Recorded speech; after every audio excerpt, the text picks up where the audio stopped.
Today we will talk about how to hear and follow the voice of the Holy Spirit in worship.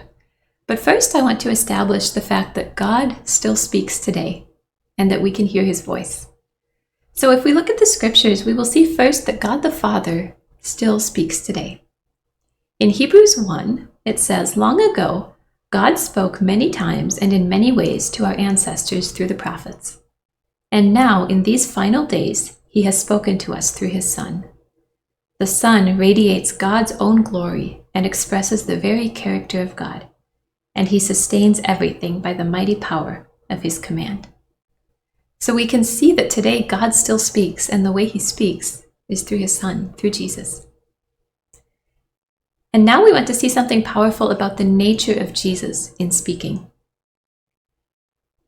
In John chapter 1, it says, "In the beginning was the Word, and the Word was with God, and the Word was God." We see here that Jesus is introduced as the Word. What is the purpose of a word? To speak, to communicate. So Jesus is introduced as the one whose nature is to speak, whose nature is to communicate. Speaking is not just something he does, speaking is who he is. Jesus is always speaking. A.W. Tozer wrote, "God is not silent and has never been silent. It is the nature of God to speak." The second person of the Holy Trinity is called the Word. So we see that the Father speaks today. We see that Jesus speaks today. And now, let's look at the role of the Holy Spirit. In John chapter 16, Jesus says, "When the Spirit of truth comes, he will guide you into all truth. He will not speak on his own, but he will tell you what he has heard. He will tell you about the future. He will bring me glory by telling you whatever he receives from me." And so Jesus clearly says that the Holy Spirit will speak to us, again revealing that it is the nature of the Holy Spirit to speak.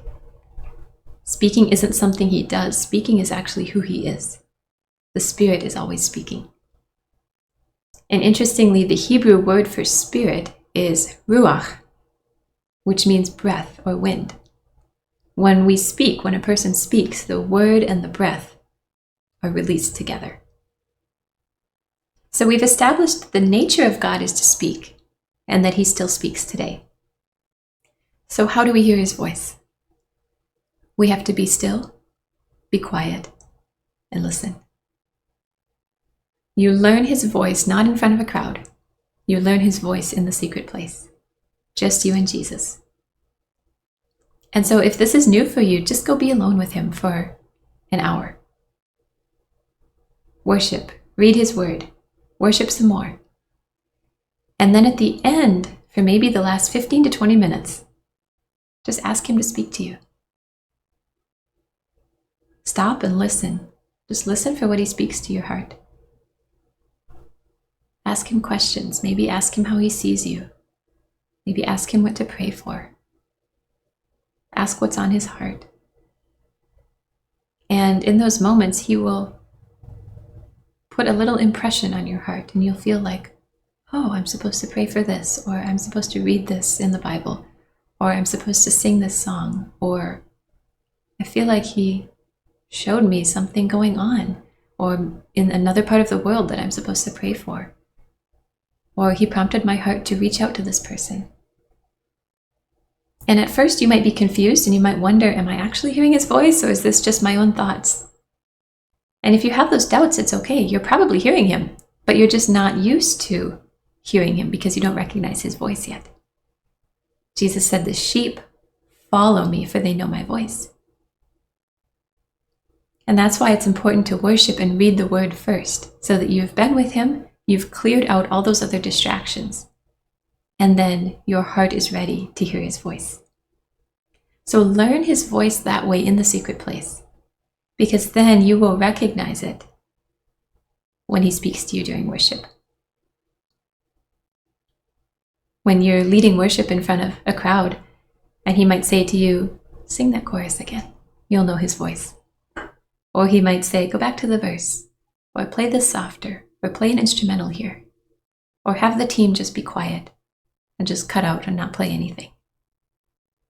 And you'll learn to hear and recognize and follow his voice in that way.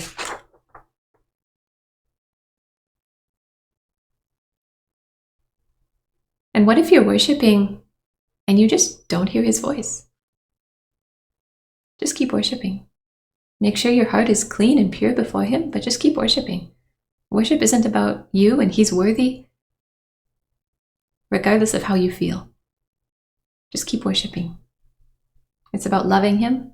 Just keep loving him, and the Bible tells us that he is going to inhabit those praises. He will come. He will fill the room with his glory, and he will speak to you or others. Many times, especially on a team, he's not just going to speak to you, he's going to speak to other people. And he might want them to play out. And that's a beautiful time to submit to the voice of the Holy Spirit by submitting to what he is doing in another person. And the further you go in worship, the easier it becomes to hear his voice and to follow him wherever he goes.